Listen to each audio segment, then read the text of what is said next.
We have fairy lights. Hey guys, welcome back to my channel. I thought that I would actually get back into doing reviews of books. I haven't done a review in a really long time. I can't even remember how long it's been actually. My hair is annoying me. But I thought I would do another one today.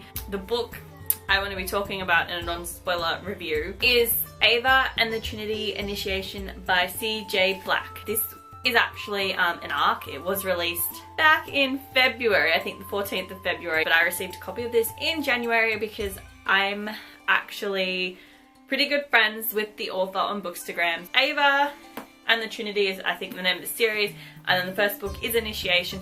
So this book follows the girl Ava Mara. There is a family tragedy.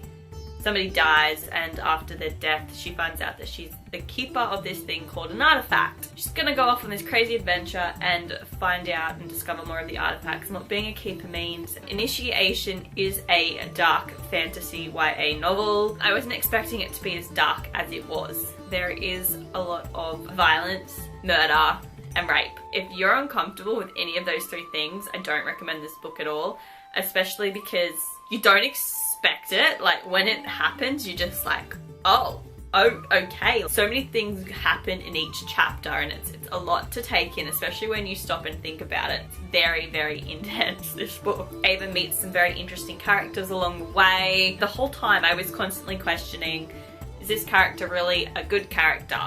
Or are they secretly going to be the bad guy or the villain? Like, you're constantly kept on your toes because you don't know where CJ is going to take it. We've got Eden and Maxim. Cassandra's also in there. There's Claire.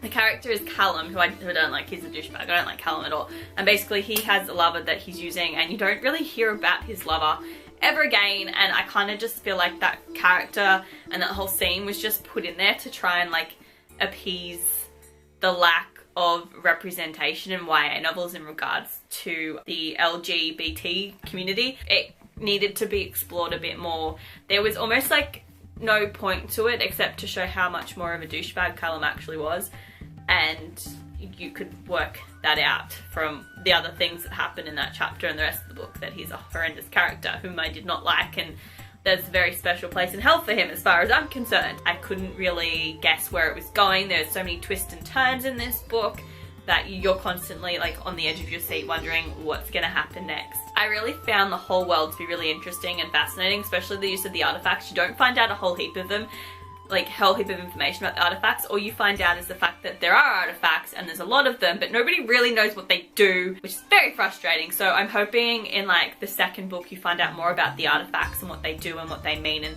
the evil villain kind of knows the purpose of the artifacts, I feel, but nobody else does.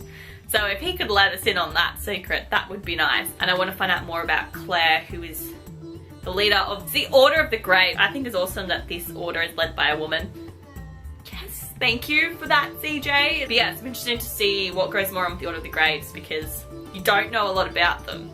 And I want to trust them, but I don't know if I should trust them. Ava is in a situation and she had to protect herself and get out of the situation. Something bad happened, but I'm interested to see how she deals with it and process it, because she is such an innocent character. So she kind of like keeps it inside and is going to bottle it up, and I don't know if it's going to like be a massive explosion. And she wasn't my favorite character at the beginning, but by the end of it I preferred her.